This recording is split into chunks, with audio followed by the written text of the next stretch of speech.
প্রত্যেকদিন স্যার ম্যাডামদের সামনে ক্যাম্পাসে সিগারেট খাস কেন? বাবা মা ভদ্রতা শিখায়নি? ক্যাম্পাসে বসে সিগারেট খাচ্ছিলাম, তখনই একটা মেয়ে এসে বলল। চুপচাপ হয়ে সিগারেট খাইতে লাগলাম। কি হলো, তোকে আমি কিছু বললাম? চুপচাপ আমি। এইভাবে হবে না, তোর আব্বুর নাম্বার দে। ফোন নাম্বার বন্ধ। আম্মুর নাম্বার দে। 019331956। মেয়েটি ফোন দিল। আমার পকেটের ফোনটা বেজে উঠল। ফোনটা বাহির করে কেটে দিলাম। নিজের নাম্বার দিলি কেন? ফাজলামি করিস? এটাই আম্মুর নাম্বার। আব্বু আম্মু মারা যাওয়ার পর এটা আমার কাছে। মেয়েটা চুপ হয়ে গেল। কিছুক্ষণ দুজনের মধ্যে নিস্তব্ধতা চলল। নাম কি? রিয়াদ। শুধু রিয়াদ? আর কিছু নেই? আচ্ছা, কিন্তু যাদের দেওয়া ছিল তারা না থাকায় ব্যবহার করার প্রয়োজন মনে করি না। বাসায় কে কে আছে? কেউ নেই। মানে? একা থাকি, কেউ নেই আমার। থাকিস কোথায়? কলেজের পিছনে একটা বাসায় থাকি। পড়ালেখা কেমন করে চলে? ফ্রিল্যান্সিং করি, ওটা দিয়ে চলে যায়। কোন ইয়ারে পড়িস? সেকেন্ড ইয়ারে। মেয়েটা কিছুক্ষণ চুপচাপ দাঁড়িয়ে রইল। আপনার সব জানা হয়ে গেলে এখন আসি বলেই চলে আসতে লাগলাম। আমার পরিচয় জানতে চাইবি না? প্রয়োজন মনে করি না। কিন্তু আমার প্রয়োজন আছে। আমি রিমঝিম, অনার্স সেকেন্ড ইয়ারে পড়ি। আচ্ছা, এখন আসি। আচ্ছা যা। ওখান থেকে চলে আসলাম। মেয়েটাকে আমি চিনি, এমনকি কলেজের সবাই চেনে। কলেজের ক্রাশদের মধ্যে রিমঝিম আপু একজন। যেমন সুন্দর দেখতে তেমন রাগ। কলেজের কত ছেলে তার হাতের জন্য হাসপাতালে গেছে তার হিসেব নেই। রিমঝিম আপুর ভাই পুলিশ কমিশনার, তাই সবাই তাকে ভয় করে চলে। কলেজে যেদিন প্রথম তাকে দেখেছিলাম কেমন যেন ভালো লেগেছিল, কিন্তু সেটাকে আমি পাত্তা দেইনি, কারণ এসব মায়া জড়ানো আমার পক্ষে সম্ভব না। এসব ভাবতে ভাবতে বাসায় আসলাম, ফ্রেশ হয়ে রান্না করলাম, তারপর খেয়ে ঘুমিয়ে পড়লাম।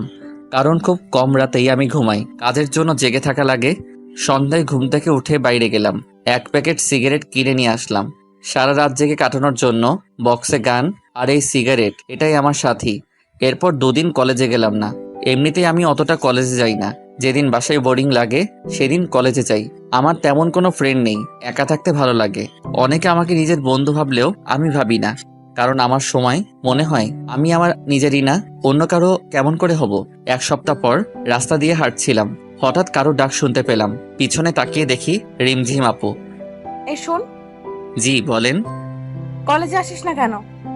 ভালো লাগে না কলেজে, আর কিসের জন্যই বা যাব। কেন, বন্ধু বান্ধবদের সাথে আড্ডা দিতে যাবি? আমার একা থাকাটাই পছন্দ, তাই বন্ধু বান্ধব পাতাই না। খুব অদ্ভুত কথা বলিস তো দেখছি। এমনি। কাল কলেজে আসবি? দেখি। দেখি না, আসবি। আর তোর নাম্বার আছে, না আসলে ফোন দিয়ে আনবো, দরকার হলে বাসা থেকে টেনে আনবো। আচ্ছা যাব, কিন্তু কেন যাব সেটা বলেন। এমনিতেই আসবি। আমি কারণ ছাড়া কারো কথা মানতে পারবো না, ওটা আমার অভ্যাস না। আপনি যদি কোনো কারণে ডাকেন তাহলে আমি যাব, কিন্তু অহেতুক বিনা কারণে ডাকলে আমি যেতে পারবো না। আসবি না মানে তোকে আসতেই হবে। আচ্ছা আমি যাব। এই তো ভালো ছেলের মতো কথা। আচ্ছা আমি এখন আসি। কই যাবি? আমি নামিয়ে দিচ্ছি, আয়। ধন্যবাদ বলার জন্য, কিন্তু আমি হেঁটেই চলে যেতে পারবো। আচ্ছা যা ইচ্ছে কর, কিন্তু কাল যেন কলেজে তোকে দেখি। আমি যখন বলেছি নিশ্চয়ই যাব। হুম, মনে থাকে যেন। কথাটা বলেই রিমঝিম আপু চলে গেল। আমিও বাসায় চলে আসলাম। রাতে খেয়ে ঘুমিয়ে পড়লাম, কারণ আজ কোনো কাজ নেই। এমনিতেও আমি কাল কলেজে যেতাম, বাসায় ভালো লাগছিল না। সকালে ঘুম থেকে উঠে ফ্রেশ হয়ে ব্যাগটা ঘাড়ি নিয়ে বেরিয়ে পড়লাম।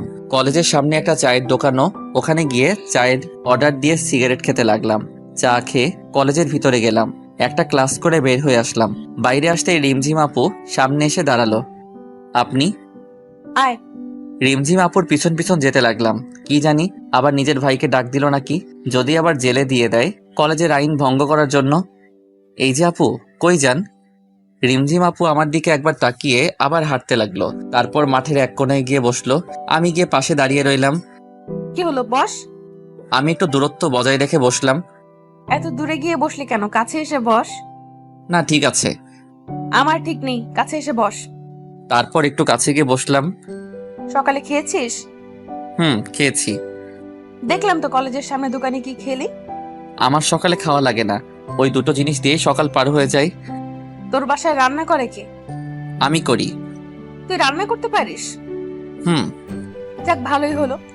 কেন বলুন তো? আমি তো রান্না করতে পারি না। তাতে ভালোর কি হলো? অত তোকে বুঝতে হবে না।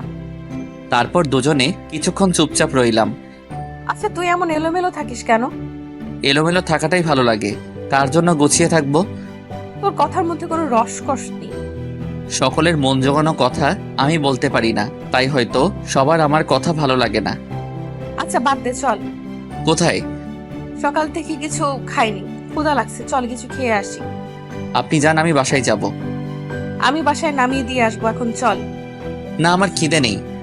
আর একটা কথা বললে তোর খবর আছে। তারপর রিমঝিম আপুর হাত ধরে টানতে টানতে ওর গাড়িতে নিয়ে গেল। গাড়ি চালিয়ে একটা বড় রেস্টুরেন্ট আসলো, দুজনে ভিতরে গেলাম। কি খাবি বল? আমি কিছু খাবো না। মেজাজ খারাপ করবি না বলে দিলাম। আমি কিছু না বলে চুপচাপ বসে রইলাম। রিমঝিম আপু নিজেই খাবারের অর্ডার দিল। কিছুক্ষণ পর খাবার চলে আসলো। আমি শুধু খাবার নাড়াচাড়া করতে লাগলাম, কারণ খাওয়ার কোনো ইচ্ছেই আমার নেই। সেটা হয়তো রিমঝিম আপুর চোখে পড়ছে। রিমঝিম আপু আমার দিকে রাগী লোক নিয়ে তাকালো। কি হলো, খাচ্ছিস না কেন?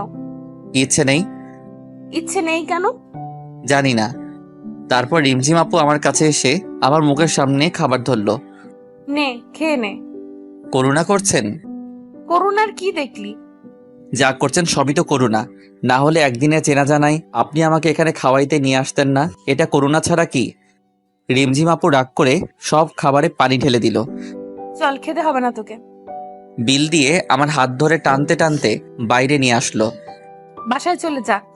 আমি কিছু না বলে ওখান থেকে হাঁটতে ধরলাম। কি মেরে বাবা, নিজেই ডাকলো আবার নিজেই তাড়িয়ে দিল। বড় লোক তো, তাই মনে হয় অন্যের জীবন নিয়ে চিন্তা করে না, শুধু নিজের মর্জিতে সবাইকে চালাতে চায়। কি জন্য যে কলেজে আসলাম মনে মনে ভাবলাম আমি। ভালো লাগছিল না, তাই আর বাসায় গেলাম না। 2টা সিগারেট কিনে নদীর পাড়ে গিয়ে বসলাম। সিগারেট ধরিয়ে গাছের নিচে বসে নদীর পানি চলাচল দেখতে লাগলাম। একটু পর ফোনটা বেজে উঠল। Unknown number. ফোনটা রিসিভ করলাম। ফোনটা রিসিভ করার পর ওপাশ থেকে একটা মেইলি কণ্ঠ শুনতে পেলাম। কথা শুনে বুঝতে পারলাম রিমঝিম আপু। কই আছিস? কে আপনি? কই আছিস সেটা বল, এসে দেখাচ্ছি আমি কে। নদীর ধারের গাছের নিচে বসে আছি। দাঁড়া, আমি আসছি, কোথাও যাবি না। প্রায় 10 মিনিট পর রিমঝিম আপু আসলো। এখানে কি করিস? বসে আছি। কেন বলুন তো? তোর হাতে ওটা কি? কই, কিছুই তো নয়। সত্যি বল, হাতে কি? সিগারেট। আপু সিগারেটটা নিয়ে ফেলে দিল আমার হাত থেকে। আজকের পর থেকেও যেন আমার সামনে সিগারেট খাওয়া না দেখি। কিছু না বলে চুপ করে রইলাম, বসে রইলাম। বাসায় যাবি না? বাসায় গিয়ে কি করব? বাসায় গিয়ে নাচবি আর কি করবি? আমার বাসায় যেতে ইচ্ছে করছে না। আপু আমার পাশে বসে পড়লো, তারপর বলল, সরি তখন তোকে রাগ দেখানোর জন্য। এসব কথা বাদ দেন তো, অভ্যাস আছে, আমি কিছু মনে করিনি। আসলে তুই তখন ওই কথাটা বলার পর মেজাজটা খুব খারাপ হয়ে গিয়েছিল। ভুল তো কিছু বলেছিলাম না। রিমঝিম আপু আমার দিকে তাকালো। কি বলবি আবার বল, কিন্তু এই কথাটা যেন তোর মুখে আর কোনোদিনও না শুনি, বুঝলি? বুঝলাম। আপনি বাসায় যাবেন না? যাব, কিন্তু এটা বল, তুই আমাকে আপনি করে বলিস কেন? তাহলে কি বলবো? তুমি করে বলবি। আপনি আমার সিনিয়র, আপনাকে আপনি বলে ডাকা আমার মনে হয় উচিত হবে। বলছি না আপনি বলবি না, কানে কথা যায় না তোর? রিমঝিম আপুর চিল্লানি শুনে বুকটা কেঁপে উঠল। খুব ভয় পেয়ে গিয়েছিলাম। আচ্ছা, ডাকবো না, আজ থেকে তুমি বলেই ডাকবো। মনে থাকে জানো। অনেকক্ষণ ধরে দুজনে চুপচাপ বসে রইলাম। নদীর ধারে হালকা বাতাস বইছে, খুব সুন্দর লাগছে। জানো রিমঝিম, আমার বাবা আমাকে ছোট থাকতে বিকেল করে প্রতিদিন এখানে ঘুরতে নিয়ে আসতেন আমাকে। মন খারাপ করিস না, দেখবি তোর সাথে এখন থেকে যা হবে সব ভালো হবে। হঠাৎ করে রিমঝিম আপু আমার কাঁধে মাথা রাখলো। ব্যাপারটা খুব অদ্ভুত লাগলো। আমি চুপ করে রইলাম। আজ থেকে কখনো নিজেকে একা মনে করবি না, এখন থেকে সব সময় আমাকে তোর পাশে পাবি, কথা দিলাম। আমি কিছু না বলে একটা মুচকি হাসলাম। আমার মুখের দিকে রিমঝিম আপু বলল, কি হলো, হাসছিস কেন? না, এমনি। চল এখন বাসায় যাব। চলো। রিমঝিম আপু আমাকে রাস্তার মোড়ে নামিয়ে দিয়ে চলে গেল। দোকান থেকে কিছু খাবার কিনে বাসায় গিয়ে ফ্রেশ হয়ে খেয়ে নিলাম। তারপর ল্যাপটপটা নিয়ে কাজ করতে লাগলাম। একটু পর ফোনটা বেজে উঠলো। ফোনটা ধরলাম।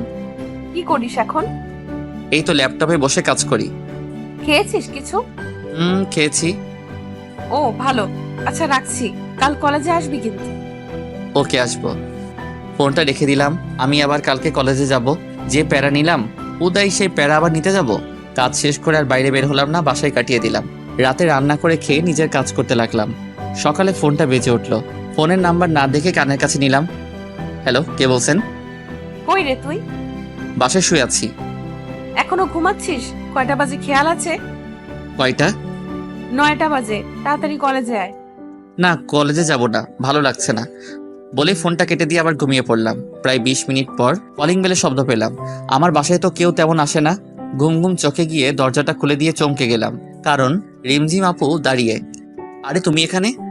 তোকে না বলেছিলাম কলেজে আসতে? ভালো লাগছিল না, তাই যেতে চাচ্ছিলাম না। তুমি আমার বাসা চিনলে কিভাবে? কাল তোকে নামিয়ে দিয়েছিলাম যেখানে, ওই রাস্তা দিয়ে আসলাম। তারপর একটা লোককে জিজ্ঞেস করায় বলে দিল। তোমার এখানে আসাটা ঠিক হয়নি। লোকে কি ভাববে? আর আমি এখানে একা থাকি, বুঝতেও তো পারছো। অত বুঝে লাভ নেই, সর, ভেতরে যেতে দে। আমি কিছু বলার আগেই রিমঝিম আপু ভিতরে ঢুকে পড়লো। তোর বাসাটা তো খুব সুন্দর। আমার আব্বু এটা আমার জন্য রেখে গেছেন। ও ভালো, তাড়াতাড়ি রেডি হয়ে নে, একসাথে খাওয়া দাওয়া করবো। খাবার নিয়ে আসছি। আমি কিছু না বলে ফ্রেশ হতে চলে গেলাম, কারণ যত তাড়াতাড়ি সম্ভব তাকে এই বাসা থেকে বিদায় করতে হবে। আমার তো কিছু না, কিন্তু মানুষ তার নামে খারাপ কথা বলতে পারে। রেডি হয়ে এসে দেখি রিমঝিম আপু খাবার নিয়ে বসে আছে। দুজনে বসে খেয়ে নিলাম। আপু শুধু বকবক করেই যাচ্ছে, আর আমি ভাবতেছি কখন সেখান থেকে যাবে। তাড়াতাড়ি খাওয়া শেষ করলাম। এখন চল তো আমার সাথে। কোথায় যাব? কাজী অফিস। আজ তোকে বিয়ে করব। কি বলছো এসব? তোমার মাথা ঠিক আছে? আমাকে বিয়ে করবি না কেন? আমি কি দেখতে খারাপ? না, সেটা না, কিন্তু তোমার সাথে আমার যায় না। তাই নাকি? কিন্তু আমি যে তোকে বিয়ে করব। রিমঝিম আপুর কথাগুলো শুনে চোখ আকাশে, একভাবে তার দিকে তাকিয়ে আছি। আরে ভেবাচাকা খেয়ে গেলি নাকি? আমি তো মজা করছিলাম তোর সাথে। আপুর কথা শুনে কিছুটা স্বস্তি পেলাম। কই যাবে এখন? আজ তোকে গুছিয়ে আনবো। মানে বুঝলাম না। মানে তোর ওই চুলের ডালা কাটতে হবে। খারাপ লাগছে দেখতে তোকে। লাগবে না, আমি এরকমই ঠিক আছি। আর একবার লাগবে না বললে থাপ্পড় মেরে গাল লাল করে দেবো। আপুর কথা শুনে চুপ হয়ে গেলাম। তারপর দুজনে বেরিয়ে পড়লাম। রিমঝিম আপু গাড়ি চালাচ্ছে আর আমি চুপচাপ বসে আছি। কি হলো? চুপচাপ বসে আছিস যে? কিছু তো বল। কি বলবো? রিমঝিম আপু সেলুনে নিয়ে গিয়ে আমার চুলের স্টাইল করিয়ে দিল। তারপর দুজনে শপিং মলে গেলাম। এখানে কেন আসছো? শপিং করব। ও আচ্ছা, কি কিনবেন? আবার আপনি বলিস? সরি, আসলে আমার আপনি বলাটাই বেশি ভালো লাগে। আরেকবার বলে দেখিস, দাঁত ভেঙে দেব। আচ্ছা বাদ দাও তো, কি কিনবা তাড়াতাড়ি কিনো। আমি নিজের জন্য কিনবো, কে বললো? তোর জন্য কিনবো। আমার জামা কাপড়েও কিনবে কেন? এমনি আমার ইচ্ছা হয়েছে তাই। কিন্তু আমার কিছু লাগবে না। বেশি কথা বলবি না। তারপর রিমঝিম আপু নিজে পছন্দ করে শার্ট প্যান্ট কিনলো। আমি গিয়ে বিল দিয়ে দিলাম। রিমঝিম আপু বিল দিতে গিয়ে ঘুরে আসলো। তোকে বিল দিতে কে বলছে? আমার জিনিস, তাই আমি বিল দিলাম। কেন, আমি কি বলছি তোকে টাকা দিতে? না, এমনি দিলাম। আরেকদিন যদি পাকনামি করিস তাহলে বুঝতে পারবি। চল এখন। রিমঝিম আপু আর কোনো কথা বলল না। রেস্টুরেন্ট গিয়েও আপু কোনো কথা বলছে না। মুখের আগের ছাপ দেখা যাচ্ছে। রিমঝিম আপু ধীরে ধীরে আমার জীবনটাকে নিয়ন্ত্রণ করছে। প্রথমের দিকে খারাপ লাগলেও তার শাসনগুলো এখন খুব ভালো লাগে। পুরনো কিছু স্মৃতি জেগে উঠেছে। এখনো রাগ করে আছো? কি হলো? সরি, আমি বুঝতে পারিনি সত্যি। হয়েছে, আর সরি বলতে হবে না। তারপর খাওয়া দাওয়া করে বেরিয়ে আসলাম। এবার বিল দিতে গেলাম না। ফ্রিতে বকা খাওয়ার শখ নেই আমার। রিমঝিম আপু আমাকে বাসায় নামিয়ে দিয়ে চলে গেল। বিকেলে আর বাসা থেকে বের হলাম না, কাজ ছিল, তাই রাতে খাওয়া করে ঘুমিয়ে গেলাম। সকালে ফোনের রিংটন শুনে ঘুমটা ভেঙে গেল। ফোনটা হাতে নিয়ে দেখি আপু ফোন দিয়েছে। হ্যালো আপু, বলো। কই তুই? কেন বাসায়? তাড়াতাড়ি ক্যাম্পাসে আয়। ফ্রেশ হয়ে কলেজে গেলাম। কলেজে ঢুকতেই অনেকে হা হয়ে তাকিয়ে আছে। নিজেকে কেমন যেন লাগছে, কারণ নিজের স্টাইল চেঞ্জ করেছি। অগোছালো ছেলেটা আজ ফিটফাট হয়ে কলেজে এসেছে, তাই হয়তো সবাই তাকিয়ে আছে। আমি রিমঝিম আপুকে খুঁজতে লাগলাম। একটু পর আপুকে দেখলাম 3-4টা মেয়ের সাথে একাডেমিক ভবনের দিকে যাচ্ছে। আমি ডাক দিলাম, রিমঝিম আপু। আমার ডাক শুনে পিছনে ফিরে তাকালো। আমি ওদের কাছে গেলাম। কই যাও? ছেলেটা কে রে? দেখতে তো খুব কিউট। রিমঝিম আপু তখন তার বান্ধবীর দিকে রাগি লুকে তাকালো। তোরা যা, আমি তোদের সাথে পরে কথা বলছি।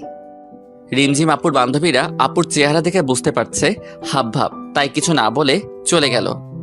এই ছেলে, তোমাকে দেখতে না খুব কিউট লাগছে। রিমঝিম আপু চত্বরে গিয়ে বসে পড়ল। আমি দুইজন বসার মতো দূরত্ব রেখে বসলাম। দুজনে চুপচাপ বসে আছি। এত রাগ কিসের কে জানে। আমি তো আজ আপনি করেও বলিনি, কিন্তু রিমঝিম আপুকে রাগি লুকে অনেক কিউট লাগে। আমি কিছুদিনে লক্ষ্য করেছি রিমঝিম আপু রাগলে গাল দুটো লাল হয়ে যায়। আপু, আজ এত রেগে কেন? চুপ। কি হলো বলছো না যে? আমি তো আজ আপনি করে বলিও নি, তাহলে রাগ করে আছো যে? তোর কি কেউ আসবে? আমার আবার কে আসবে? তাহলে মধ্যে যে এত বড় জায়গা ফাঁকা রেখে বসে আছিস কেন? আরে পাশে বসলে সবাই নেগেটিভে মাইন্ড করবে, কেউ ভাববে না যে তুমি আমার আপু লাগো। রিমঝিম আপু আমার কলার ধরে নিজের পাশে টেনে বসালো। আমি তোর কি লাগি ভালো করে বল। তুমি আমার সিনিয়র, সেই হিসেবে আপুই তো হওয়ার কথা। আরেকদিন যদি এই আবাল মার্কা কথা বলেছিস তাহলে তোর খবর করে দেবো, বলদ কোথাকার। তখন রিমঝিম আপুর বান্ধবী কোথা থেকে এসে যেন পাশে বসলো। তখন রিমঝিম আপু যা করলো, রিমঝিম আপু রেগে আগুন হয়ে গেল। আমার হাত ধরে নিজের পাশে বসালো। আয়েশা, তুই এখানে? কেন? আশা যাবে না নাকি? আমি কি সেটা বলছি নাকি? আসলে একা একা ভালো লাগছে না, তাই তোদের সাথে গল্প করতে চলে এলাম। ও, খুব ভালো করেছিস। ছেলেটা কে রে? দাঁড়া, পরিচয় করিয়ে দিই। রিয়াদ, এ হচ্ছে তোমার বড় আপু আয়েশা। আজ থেকে ওকে বড় বোনের মতো সম্মান দিবি, ঠিক আছে? আর আয়েশা, এ হচ্ছে রিয়াদ। আজ থেকে ওকে নিজের ভাইয়ের মতো দেখবি। কি বলছিস এসব? ঠিকই তো বললাম। আমি শুধু ওদের কথা শুনছি। তারপর আয়েশা রিমঝিম আপুকে সাইডে নিয়ে গেল। দুজনে কি যে কথা বলছে, কিন্তু দূর থেকে যা বুঝলাম খুব ঝগড়া করছে। এক পর্যায়ে রিমঝিম আপু কি যেন বলল, আর আয়েশা আপু ওখান থেকে চলে গেল। আপু তখন আমার কাছে আসলো। এতক্ষণ লাগে আসতে, কি কথা বললা? চুপচাপ পাশে বসে পড়লো। কি হলো, কিছু বলছো না যে? শোন, কাল থেকে তুই কলেজে আসবি না। আসবো না কেন? তাহলে আয়েশা তোর সাথে কথা বলতে পারবে না। কিন্তু কথা বললে কি সমস্যা? সমস্যা আছে, ওর কথা বলার দরকার নেই। আমি কথা না বললেই তো হলো, তাতে কলেজে না আসার কি হলো? সেটাও কথা। তুই আয়েশার সাথে কথা বলবি না, এমনকি কোনো মেয়ের সাথে কথা বলবি না, ঠিক আছে? আর যদি দেখি তাহলে তোর একদিন কে আমার একদিন। কি বলবো ভেবে পাচ্ছি না। রিমঝিম আপুর এমন আচরণ আমায় বেশ অবাক করেছে। কি হলো, কি কথা বল, মনে থাকবে তো? থাকবে। এই তো ভালো ছেলে, এখন ক্লাসে যা। রিমঝিম আপু নিজের ক্লাসে গেল, আমি আমার ক্লাসে চলে গেলাম। এভাবে বেশ কয়েকদিন পার হয়ে গেল। রিমঝিম আপু আমার জীবনটাকে নিজের মতো চালাতে শুরু করলো, যেমন কোনো আপনজন করে। এসব করার অধিকার আমি রিমঝিম আপুকে অনেক আগেই নিজের মন থেকে দিয়ে দিছি, কারণ আমি মনে মনে রিমঝিম আপুকে অনেকটা ভালোবেসে ফেলেছি। নিজের এই মনটাকে অনেকবার বোঝাতে চেষ্টা করেছি তার সাথে আমার যায় না, কিন্তু মনটা মানেনি, ছুটে গেছে তার কাছে। আমি জানি আমি যেদিন রিমঝিম আপুকে আমার ভালোবাসার কথা বলবো, সেদিন হয়তো সব শেষ হয়ে যাবে, আর আমি সেটা চাই না।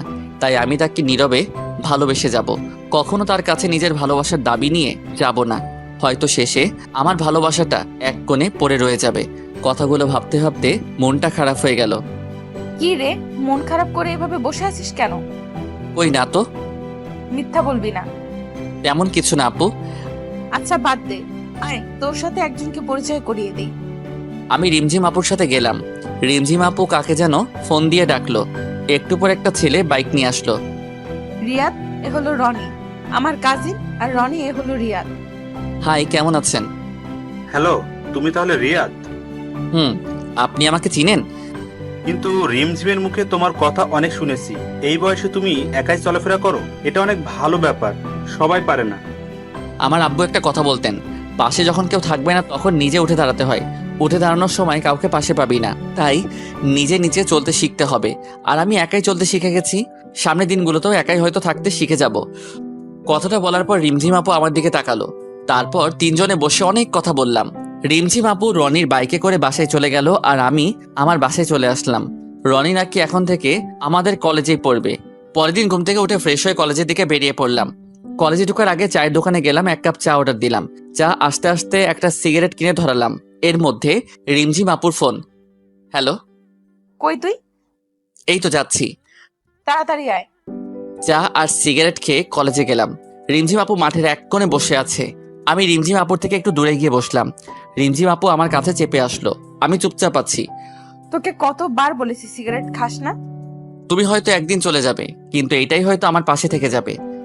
আমার কথাটা শুনতে পেয়ে কিছুক্ষণ চুপচাপ আমার দিকে তাকিয়ে রইল। তুই কি কিছুই বুঝিস না? কেন, কি আবার বুঝলাম না? কিছু না। রিমঝিম আপু মন খারাপ করে বসে রইল। আমি চুপচাপ তার মায়াবী মুখটা দেখতে লাগলাম। তারপর আপু উঠে কিছু না বলে চলে যেতে লাগলো। আমি পিছন থেকে ডাক দিলাম, কিন্তু শুনলো না। নিজের গাড়িতে গিয়ে বসলো। আমি গাড়ির সাইডে দাঁড়িয়ে রইলাম। কিছুক্ষণ পরে গাড়ির গ্লাস খুললো, চোখ দুটো লাল হয়ে আছে। উঠ, বাসায় নামিয়ে দিই। আমি উঠে বসলাম। রিমঝিম আপু আমাকে নামিয়ে দিয়ে চলে গেল। অন্যদিন আসার সময় হাজারটা কথা বলবে, কিন্তু আজ একটাও কথা বললো না। এরপর কাজের চাপে এক সপ্তাহ কলেজে যাওয়া হলো না। এক সপ্তাহ পর কলেজে গিয়ে দেখলাম রিমঝিম আপু আর রনি বসে আছে। দুজনে বসে আছে আর হেসে হেসে কথা বলছে। আজ রিমঝিম আপু কলেজে আসলো, তবুও একবার ফোন দিল না। খুব অবাক হলাম। এই কয়েকদিন অনেকবার দেখা করতে বলেছে, কিন্তু এই এক সপ্তাহে প্রায় সারাদিন ল্যাপটপ নিয়ে বসে থাকতে হয়েছে। অনেক বড় একটা ক্লায়েন্ট পাওয়ায় কাজ অনেক বেশি ছিল। আমি ভাবলাম হয়তো ভাবছে আমি কলেজে আসবো না, তবুও একটা ফোন তো দিতে পারতো। আমি ওদের না দেখার ভান করে ক্লাসে যেতে লাগলাম। তখন পিছন থেকে রিমঝিম আপু ডাক দিল। আমি ওদের কাছে গেলাম। কেমন আছিস?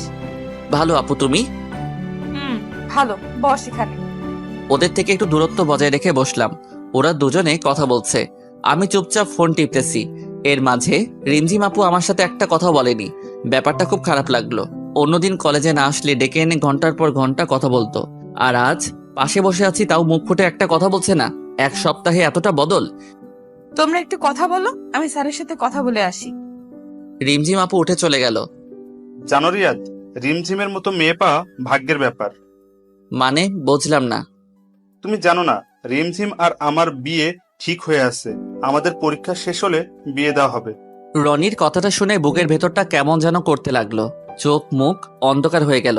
জানতাম এমন কিছু হবে, কিন্তু এত তাড়াতাড়ি হবে তা বুঝতে পারিনি।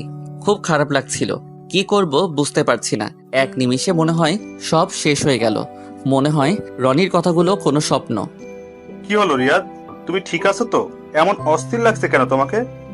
কই, আমি তো ঠিক আছি। না, মনে হচ্ছে খুব অস্থির হয়ে আছো। আসলে বাসায় যেতে হবে তাড়াতাড়ি, তাই একটু তাড়াহুড়োয় আছি। ও আচ্ছা। আচ্ছা আমি চলে যাই। রিমঝিম আপু আসলে বলে দিয়েন আমি চলে গেছি। এখনই চলে যাবে? রিমঝিম আসুক।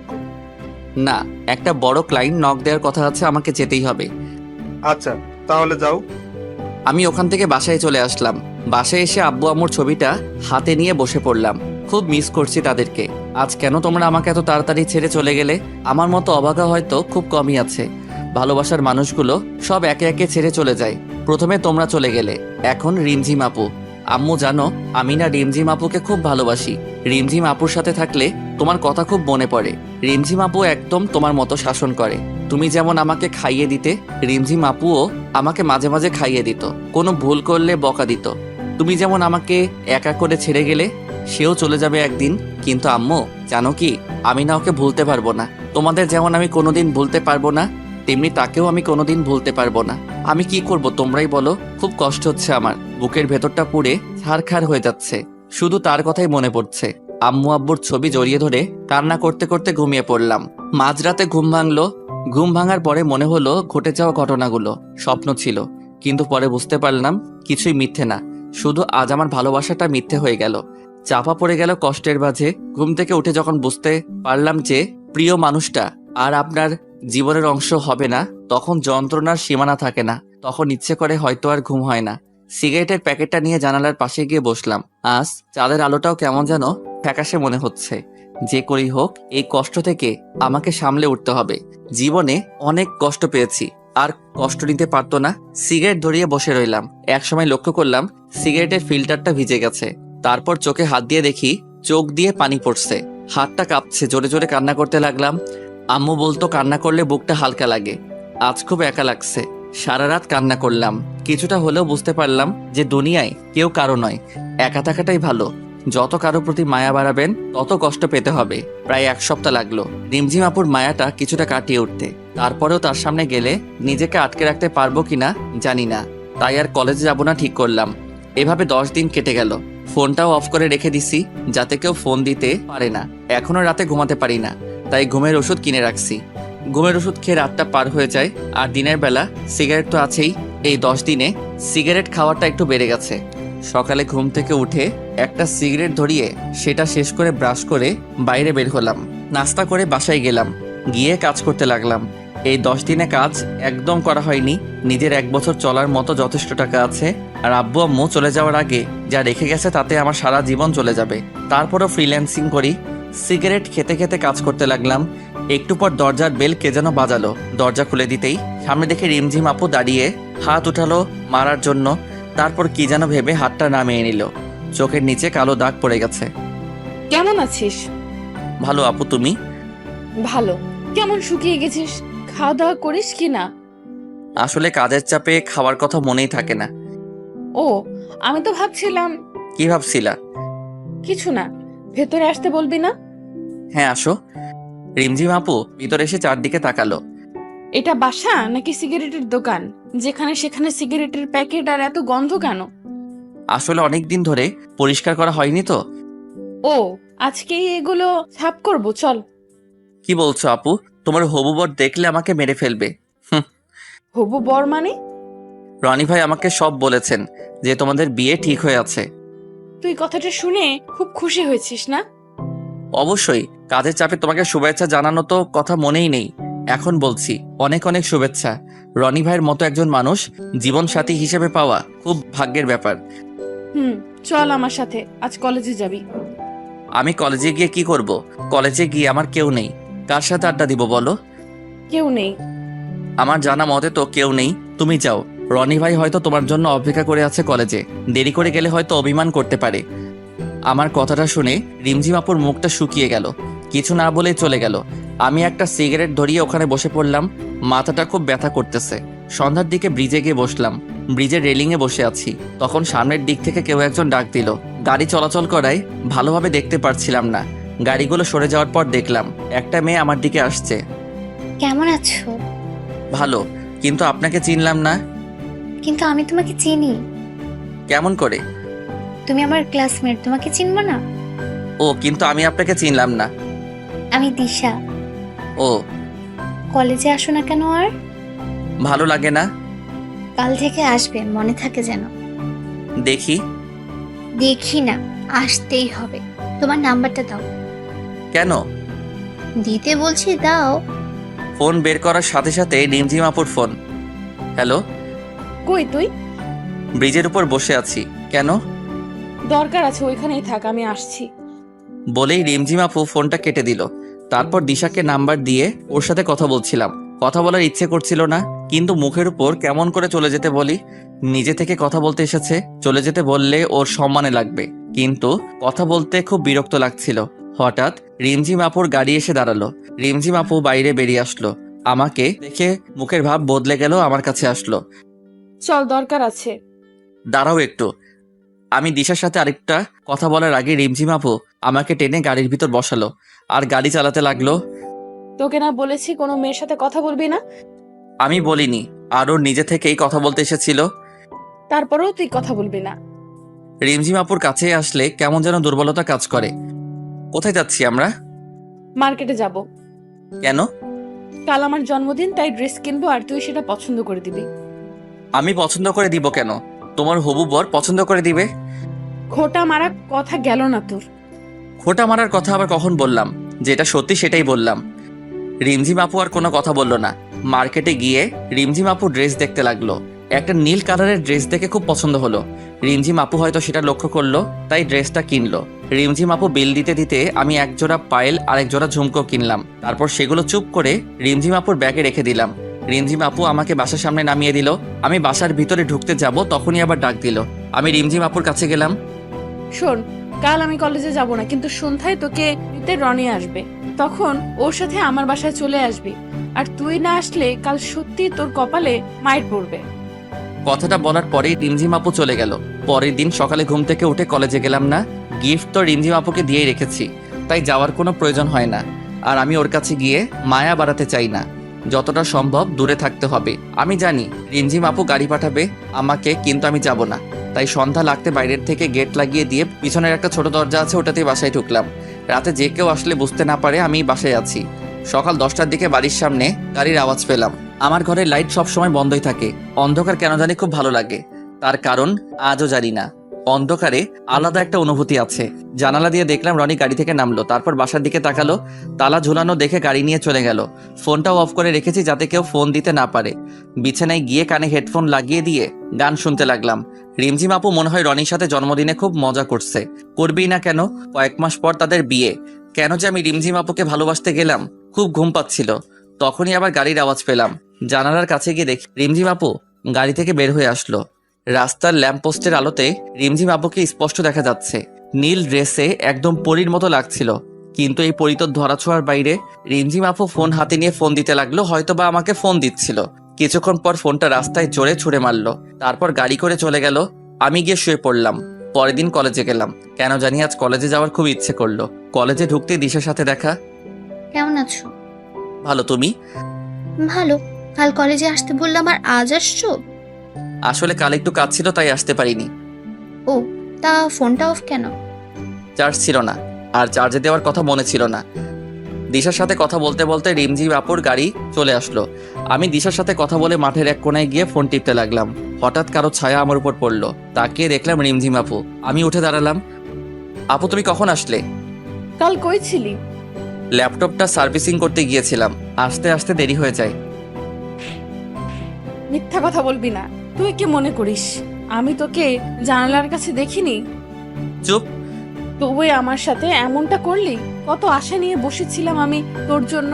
আজ থেকে তুই আমার সাথে কথা বলবি না। সেটাই হয়তো ঠিক হবে। আপনার সাথে কথা বললে হয়তো আপনার হবু বর খারাপ মনে করতে পারে, আর আপনাদের সম্পর্কের মধ্যে তিক্ততা আসতে পারে। তাই আমার মতো একটা বখাটে খারাপ ছেলের সাথে না মেশাই ভালো। রিমঝিম আপু কিছু বলছে না। রিমঝিম আপুর চোখের দিকে তাকিয়ে দেখলাম চোখ দিয়ে পানি বয়ে পড়ছে। কারণটা এখনো অজানা। রিমঝিম আপু আর কিছু না বলে চলে গেল। আমি আর ওখানে না থেকে বাসায় চলে আসলাম। আবার আগের মতো হয়ে গেলাম। সেই কলেজে গিয়ে আগের মতো সিগারেট খাওয়া, কারো পরোয়া না করা, একা চলা, কোনো মায়ায় না জড়ানো। 3 দিন পর মাঠের কোনায় বসে নোট করছিলাম, সাথে একটা সিগারেট খাচ্ছিলাম। তখন দেখলাম রিমঝিম আপুর গাড়ি এসে মাঠের মাঝখানে দাঁড়ালো। রিমঝিম আপু গাড়ি থেকে বেরিয়ে আসলো। হয়তো আমাকে দেখতে পারিনি। আমি নিজের মতো নোট করতে লাগলাম। কিছুক্ষণ পর সামনের দিকে তাকিয়ে দেখি রিমঝিম আপু আমার দিকে তাকিয়ে আছে। চোখ মুখ শুকিয়ে গেছে, চোখের নিচে কালো দাগ। রিমঝিম আপুকে দেখে একবার সিগারেটটা ফেলে দিতে চাইলাম, কিন্তু কি যে মনে হলো ফেলে না দিয়ে মাথাটা নিচু করে নোট করতে লাগলাম। রিমঝিম আপু সেখান থেকে চলে গেল। আমি একটু পর বাসায় চলে আসলাম। এরপর প্রতিদিন কলেজে গেলাম রিমঝিম আপুকে একটু আড়াল থেকে দেখার জন্য। প্রতিদিন নিজের মনকে বলি কাল আর যাব না, কিন্তু পরের দিন ঠিকই কলেজে চলে যাই। রিমঝিম আপু কলেজে আসে, চুপচাপ মন মরা হয়ে বসে থাকে। রনিকে দেখি তার সাথে বসে থাকতে। প্রতিদিন কলেজে গেলে দিশা মেয়েটা কথা বলতে আসবে। রিমঝিম আপু মাঝে মাঝে আমার সাথে ওকে কথা বলতে দেখে তাকিয়ে থাকে। হয়তো মেয়েটাকে আমার সাথে কথা বলতে নিষেধ করতে চাই। আমি খারাপ হয়তো, সেই জন্য আমিও যতটা সম্ভব দিশার থেকে দূরে থাকি। এভাবে 20 দিন কেটে গেল। আজ 5 দিন হলো আর কলেজে যাই না। আজ কলেজে যেতে কেন জানি খুব মন চাইলো। ব্যাগটা নিয়ে কলেজে গেলাম। কলেজে গিয়ে চোখ দুটো কাকে জানি খুঁজছিল, কিন্তু তাকে খুঁজে পাচ্ছিল না। কলেজের চত্বরে বসেছিলাম। একটু পর একটা পুলিশের গাড়ি এসে দাঁড়ালো। গাড়ি থেকে একজন পুলিশ অফিসার নেমে এসে চারদিকে দেখতে লাগলো। তারপর আমাকে দেখে আমার দিকে আসতে লাগলো। বুকের ভেতরটা কেমন যেন করছিল। মনে হচ্ছিল দৌড় দিয়ে পালিয়ে যাই, কিন্তু আমি তো কোনো দোষ করিনি, তাই চুপচাপ বসে রইলাম। পুলিশ অফিসারটি আমার কাছে আসলো। তোমার নাম রিয়াদ? জি স্যার। তোমাকে আমার সাথে যেতে হবে, চলো। কিন্তু কেন? আর আপনি কে? আমি রিমঝিমের ভাইয়া। ও, কিন্তু কেন যাব? গেলেই বুঝতে পারবে। কিন্তু কোথায়? আমাদের বাসায়। আচ্ছা চলুন। রিমঝিম আপুকে দেখার খুব ইচ্ছে করছিল, আর মনে মনে খুব ভয় হচ্ছিল। রিমঝিম আপু কি এমন করলো যে রিমঝিম আপুর ভাই আমাকে তাদের বাসায় নিয়ে যাচ্ছে? কিছুক্ষণ পর রিমঝিম আপুদের বাসায় গিয়ে পৌঁছালাম। বাসার ভিতরে গেলাম। রিমঝিম আপুর ভাইয়া আমাকে বসতে বলে কোথায় যেন গেলেন। আমি সোফায় বসে রইলাম। কিছুক্ষণ পর 2 জন মহিলা আসলেন। একটু পর রিমঝিম আপুর ভাইয়া আর একজন লোক উপর থেকে নেমে আসলেন। হয়তো মহিলাদের মধ্যে একজন রিমঝিম আপুর মা আর আরেকজন ভাবি, আর রিমঝিম আপুর ভাইয়ের সাথে লোকটি হয়তো তার বাবা।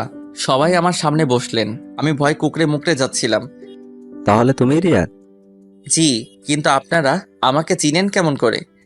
রিমঝিম বলেছে, এমনকি তোমার ব্যাপারে সব জানি আমরা। তুমি কি জানো যেদিন তুমি রিমঝিমের বার্থডেতে আসোনি সেদিন ও বাসার সব জিনিসপত্র ভেঙে ফেলে। এত রাগ? তোমার কথা ও প্রতিদিন আমাদের কাছে এসে বলতো। আমার মেয়েটা জীবনে যা কিছু চেয়েছে তাই এনে দিয়েছি, কিন্তু শেষমেশ যা চাইলো তা আমার এনে দেওয়ার ক্ষমতা নেই।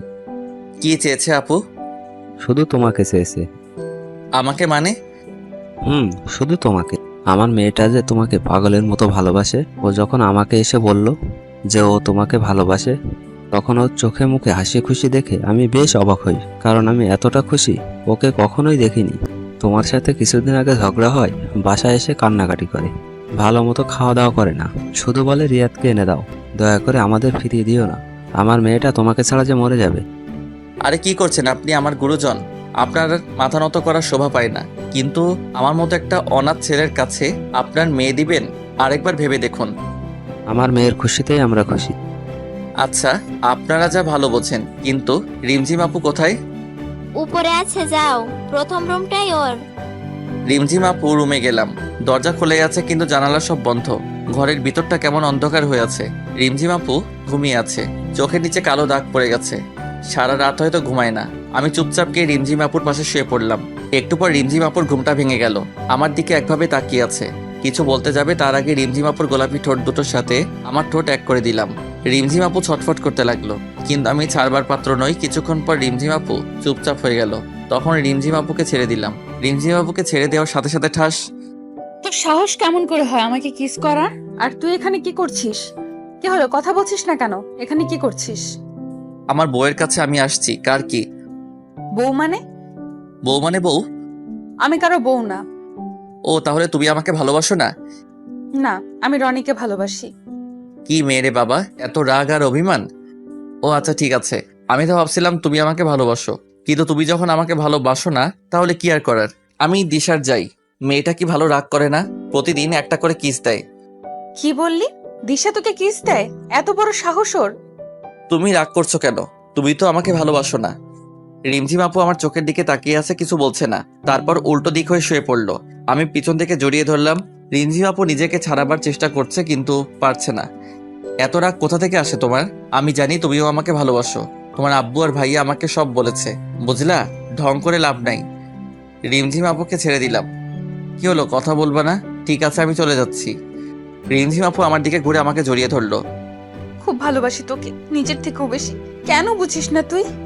তুমি তো আমাকে বলছিলা তোমার আর রনির বিয়ে ঠিক হয়ে গেছে। সেটা তো তোর মুখ থেকে শোনার জন্য যে তুই আমাকে ভালোবাসিস। ওটা শুধু একটা নাটক ছিল। জানো, যেদিন রনি আমাকে বলল যে তোমাদের বিয়ে ঠিক হয়ে গেছে, সেদিন মনে হচ্ছিল সারা জীবনের জন্য কিছু একটা হারিয়ে যাচ্ছে। খুব কষ্ট হয়েছিল সেদিন। তাহলে বললি না কেন? যদি তুমি ছেড়ে চলে যেতে। রিমঝিম আপু আমাকে আরো শক্ত করে জড়িয়ে ধরলো। কোনো দিন তোকে যেতে দেব না, তুই চাইলেও না। ও তাই বুঝি? তাই।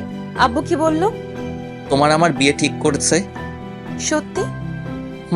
এখন একটা কিস দাও। না, বিয়ের পর দেব। ঠিক আছে, আমি দিশার কাছে যাই। ওর ঠোঁট দুটো কি মিষ্টি!